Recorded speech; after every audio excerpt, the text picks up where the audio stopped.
In this video, I'm going to show you how you can target your SaaS competitors' clients and to take things one step further, types of creative that you should be creating in order to win these clients over. In the business, we call this a growth hack. In other words, it's a unique way of targeting your ideal customer persona with messaging that actually resonates in a way which demonstrates a quantifiable and scalable return on the bottom line.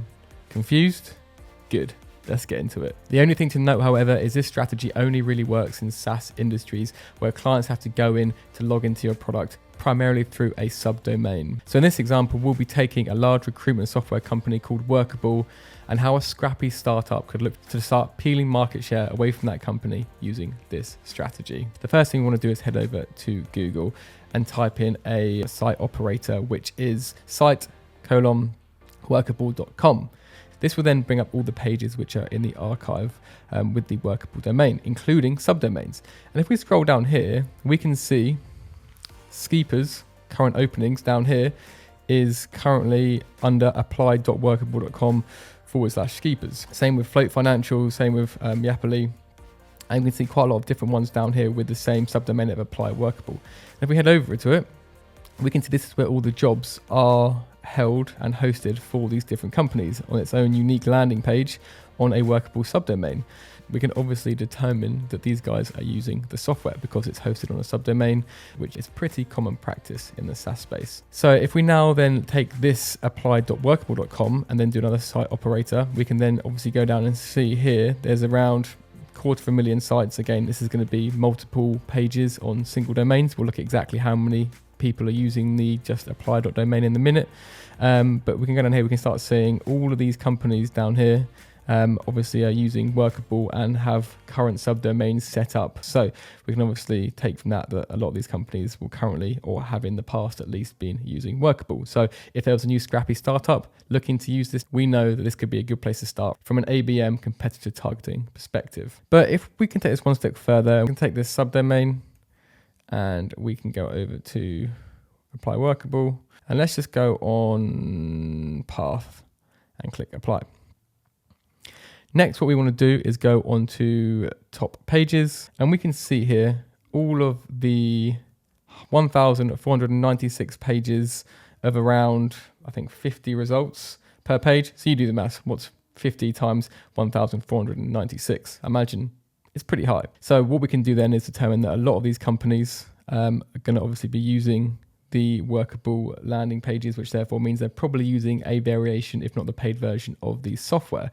So a great list to go after. And typically, if you search by volume of the page, you can go and see the ones which probably have the highest search volume, like MyTutor, Web Africa, Twinkle. We can see here these guys obviously have a lot of volume behind them because, like Perkbox, for example, is a large company. So these are probably appearing in the SERPs or page 2, page 3, but the more traffic, it allows you to get a glimpse in how much brand search there is for these terms. So typically, if you filter them by volume, it's going to probably start with some of the largest companies and go down to the smaller ones at the bottom. So what we can do now is go on to export and click on all 30,000, which is limited by our plan, or you could do custom, and you can obviously, we're going to have to do it in separate parts because we only get 30,000 at the moment. But depending on how big your audience is, it may be worth going through and, segmenting by volume of traffic, because you don't want to go after the massive enterprise brands. It may be worth going down to, page 500 to start with and look at the, ones that have less branded traffic, which may be worthwhile you going after from a starting point. And as you get more and more established, go after the bigger brands. But ultimately, if you're going after the enterprise brands, you're going to need SDRs and a sales and an ABM sort of full funnel strategy going after them. Anyway, so go down there and just sort of get yourself familiar with this and their potential customer base at the moment, and then look to then import it into an Excel sheet. There's a few different ways you can go through and enrich this data. One is you can actually use enrichment software, which will go through, take the name, and then give you the relevant website. It will give you LinkedIn company page URL, which is super important. You can get someone to go through it manually and do the research, or I'm sure there's some sort of application of AI which will allow you to go through that as well. But once you've done that and uploaded it, this is the format that LinkedIn needs you to upload it to in order to be able to create an upload company list into LinkedIn. The next stage is creating a LinkedIn campaign targeting these companies who are currently clients of Workable.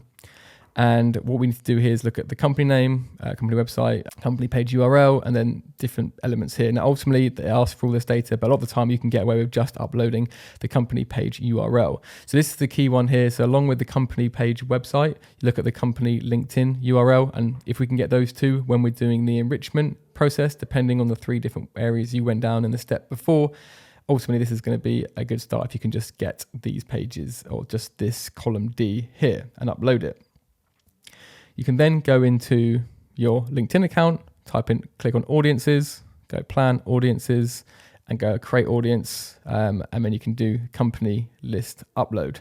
Once you've uploaded that list, it will then start populating in one of these audience segments here as a known audience. It will show you when it's populating all the way through to when it's ready. Once you've done that, make sure you go into the audience and layer it with the target audience and the firmographics you're looking to go after. So if you're only looking at targeting people who are in charge of recruitment for companies or the operations director for bigger companies, make sure you're layering it on with those people. And then potentially, if you're going after certain industries, just make sure you're not including any irrelevant companies within it. So that's the creation of the LinkedIn ads campaign using companies' data who are currently clients of the likes of Workable, and it can be used across any other different SaaS platform which uses the login subdomain process, as I mentioned. And then within that, obviously, you segment it depending on the brands you want to go after and their size by looking at indicative traffic numbers through branded search on Ahrefs.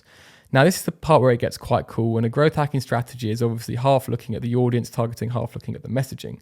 Now, say, for example, a creative bit of messaging could be doing your standard ads and just targeting this new audience, but we'd like to make it a bit more specific and a bit more, reactive when it comes to it. So if you go over to Workable, let me actually go across the pricing.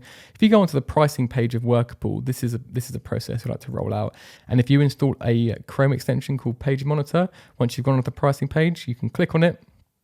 Click on monitor this page. Now, once we've done it, you can see here that we're currently tracking this page, and we can actually notify us if we can say enable and make a sound alert if there is any changes. And we can set other workflows in place using Zapier to be able to sort of pull this data into Slack or something if there is an update made on the page.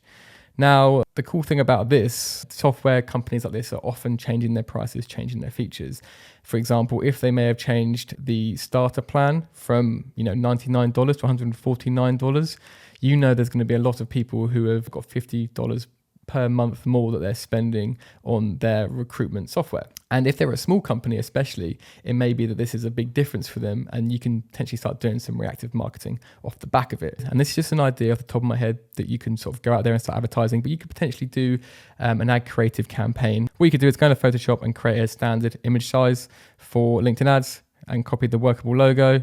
Let's just quickly get rid of the actual logo and maybe select inverse, delete the Workable, and maybe, I'm not a designer by the way, and I haven't planned this ad, but something just came to my mind. You could have change this to black, and then we could, this is absolutely dire, but you see where I'm going here. You could have something like a nice image with the Workable without the logo, maybe in a slightly different text. And you could have price increases just not Workable, because obviously we're referring to the fact that price increases have just gone out and we're targeting their clients who obviously have just probably suffered the price increase, or they will be rolling onto it within the next 6 months or so. So not only can we target people that they're currently working with, but if they are starting to charge more, if they're taking away features, or there's a certain issue they haven't been addressing in the market, this is a really nice way to directly target these customers. And I'm not saying this is something that you should do. I'm saying, strictly theoretical. It's just a nice way of growth hacking and going after an audience is relevant for the product, as well as messaging in which can be really timely and actually add value to the customer.